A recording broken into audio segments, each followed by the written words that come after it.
আসসালামু আলাইকুম, কৃষি গবেষণাগার ইউটিউব চ্যানেলে আপনাদের স্বাগতম। তো আজকে আপনারা দেখবেন একটি মহিষের খামারে আমি আসছি।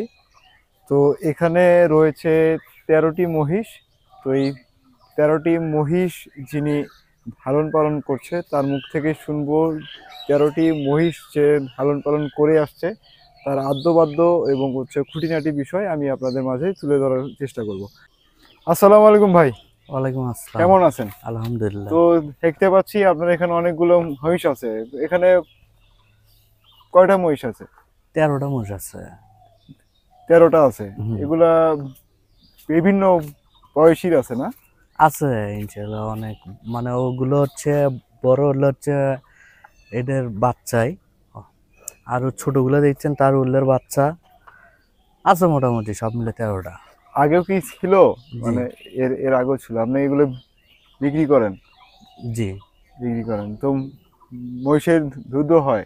হ্যাঁ, মহিষের দুধ হয়। তো আপনার থেকে আমরা শুনতে চাচ্ছি যে মহিষ অ্যাকচুয়ালি কি কি খাবার খায়? অ্যাকচুয়ালি আমরা বেশি কিছু খাওয়াই না, তবে কাঁচা ঘাস, পল আর হালকা পাতলা গুঁড়ো ভুসি খাওয়ানো হয়। পুরো বসে খাওয়ানো হয়। হুম। এদের রোগ রোগ বালাই বা অসুখ বিসুখ হয় কি? হয়, পশু যখন হবি কম বেশি।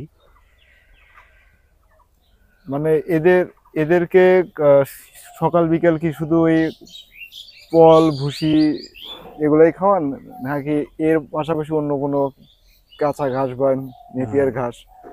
সকালে আমরা সাধারণত ওই মোষগুলো নিয়ে আমাদের ফাঁকা জায়গা আছে, ফাঁকা জায়গা নিয়ে যা সকালে ছেড়ে দিয়ে খাওয়াই। ওখানে পুকুর আছে, পুকুরে মোষ দিয়ে দেওয়া হয় একটু শরীর ঠান্ডা করার জন্য। তারপরে বাসায় নিয়ে এসে একটু হালকা পাতলা একটু গুঁড়ো ভুসি দিয়ে পানি দিয়ে খাওয়ানো হয় আর কি। আচ্ছা আচ্ছা।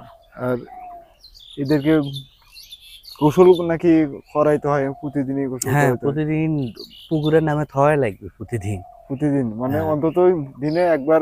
থওয়াই লাগবে। একবার ধুতেই হবে? হুম। তারপর আরো একটা ইয়ে আছে, আপনি হয়তো অনেকে ওই বুদ্ধি খাটায় না, আপনি যেহেতু ভুসির দাম বেশি, সেক্ষেত্রে আপনি আটা খেলাতে পারবেন। আটা? হ্যাঁ, দেখি গমের আটা? আটা হলেই হলো, সমস্যা নেই। মানে হ্যাঁ ভুট্টাও কি খাওয়ানো হ্যাঁ, যাবে? খাওয়ানো যাবে। ভুট্টা আটানো হ্যাঁ, খাওয়ানো তাতে যাবে? গরুর স্বাস্থ্য ঠিক থাকে। স্বাস্থ্য কিন্তু ঠিক আবার থাকে? আটাটা দিলেও খুব পরিমাণ মতো দেওয়া, অনেক বেশি দিলে কি সমস্যা। বুঝতে পারছি। তো এই মহিষগুলা আপনি লালন পালন করে স্বাবলম্বী? ইনশাল্লাহ। আহ এগুলা মহিষ কি আপনার না আপনার আব্বার? ওই সব ধরেন, আমার অর্থাৎ পরিবারের মানে আমার মানে পরিবারের। আচ্ছা, এই মহিষগুলা আপনার বর্তমানে তো বাজারে প্রচুর চাহিদা আছে। মানে একটা মহিষের কেমন দাম হয়, এক জোড়া বলতে গেলে মহিষের? মোষ আমি ইদার কিছুদিন আগে একটা বাচ্চা বিক্রি করলাম 1,60,000 টাকা। 1,60,000? হুম। মানে অনেক সময় শোনা যায় যে 1,40,000 টাকায় জোড়া, 2.5 লাখ টাকার জোড়া আর কি, এরকম আমি শুনছি আর কি হাটে।